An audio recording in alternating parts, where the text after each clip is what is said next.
Bismillahirrahmanirrahim. Assalamualaikum warahmatullahi wabarakatuh. Let me introduce myself. My name is Hanifah. I'm from class 6A.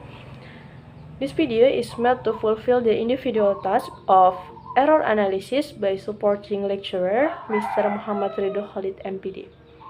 Well, in this video we will discuss about levels of errors. Jadi, levels of error ini mempunyai beberapa tingkatan-tingkatan dan kriterianya ya. Untuk ada beberapa kriteria, yaitu yang pertama modality, kemudian yang kedua itu medium, dan yang ketiga itu levels. Untuk yang pertama yaitu modality. Apa sih modality itu? Nah, jadi modality ini mengacu apakah perilaku pembelajar itu bersifat reseptif ataupun produktif. Nah, reseptif di sini yang dimaksud yaitu bersifat penerimaan atau penyerapan. Nah, jadi maksudnya seseorang itu memiliki keterampilan berbahasa dalam menangkap atau memahami sebuah informasi yang disampaikan.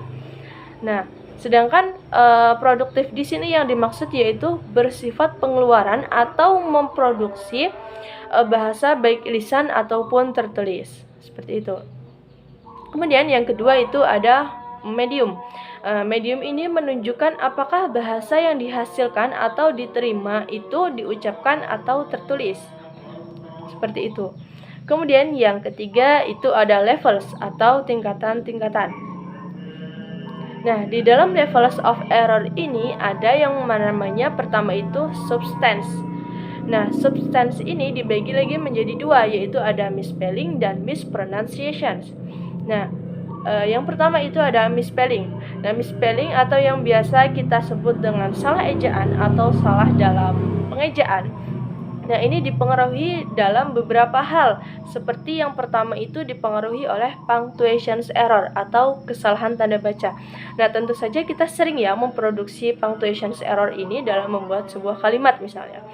Seperti misalnya pada kalimat siapa namamu? Tanda seru. Nah, ini berarti kita sudah memproduksi punctuation error gitu. Padahal yang benar adalah siapa nama lengkapmu? Tanda tanya. Nah, itu yang benar. Yang benar itu menggunakan tanda tanya bukan tanda seru. Nah, kesalahan pada punctuation error ini akan mengubah maknanya juga gitu. Jadi salah dalam menggunakan punctuation error berarti salah juga dalam maknanya, seperti itu. Yang kedua itu ada typographic error atau kesalahan dalam menulis atau mengetik, atau yang biasa kita sebut dengan salah ketik ya. Nah, ini semua pasti orang sudah pernah memproduksi kesalahan ini gitu. Baik kita misalnya sedang mengetik sebuah pesan gitu, pasti kita sudah pernah melakukan kesalahan typography error ini ya. Kemudian yang ketiga itu ada dyslexic error atau kesalahan disleksia. Nah, ini biasa dilakukan oleh penderita disleksia.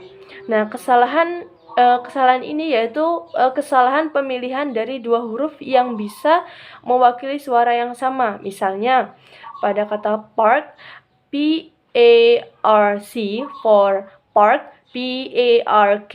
Nah, jadi ini bentuk dari kesalahan pemilihan dari dua huruf C dan K tadi yang dapat mewakili suara yang sama, yaitu K dalam bahasa Inggris. Nah, jadi di dalam bahasa Inggris itu huruf C atau C itu dibacanya seperti huruf K gitu. Itu dalam bahasa Inggris.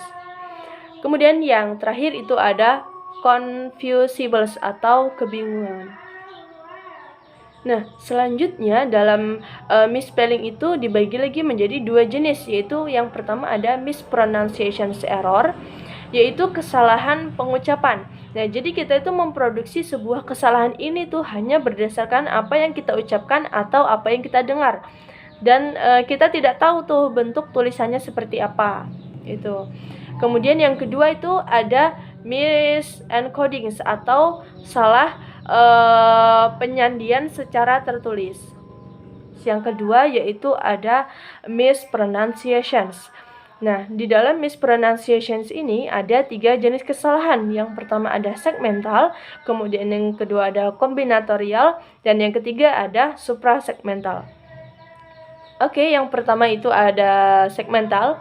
Nah, ini contohnya seperti the and the. Ini kan tulisannya beda ya, tetapi jika kita memproduksi kedua simbol ini ya hampir sama. Jadi orang itu kadang banyak yang keliru gitu dalam pengucapannya. Yang kedua itu ada kombinatorial, yaitu yang sering ditemukan di konsonan cluster. Contohnya, two letters of consonant cluster seperti BL pada black, or BL pada blue, dan lain sebagainya. Kemudian yang ketiga itu ada suprasegmental. Nah, suprasegmental ini yaitu lebih ke word stress atau tekanan kata, tekanan kalimat, ritme, dan intonasi. Seperti contohnya pada kalimat go out with them. Nah, ini kan yang ditekankan di them-nya gitu. Yang benar itu go out with them. Jadi yang ditekankan itu yang di kata out-nya. Oke, seperti itu. Oke, I think enough from my explanations about subtense. In the next video, we will discuss about text errors. Okay, I think enough from my explanation. Thank you very much for your attention.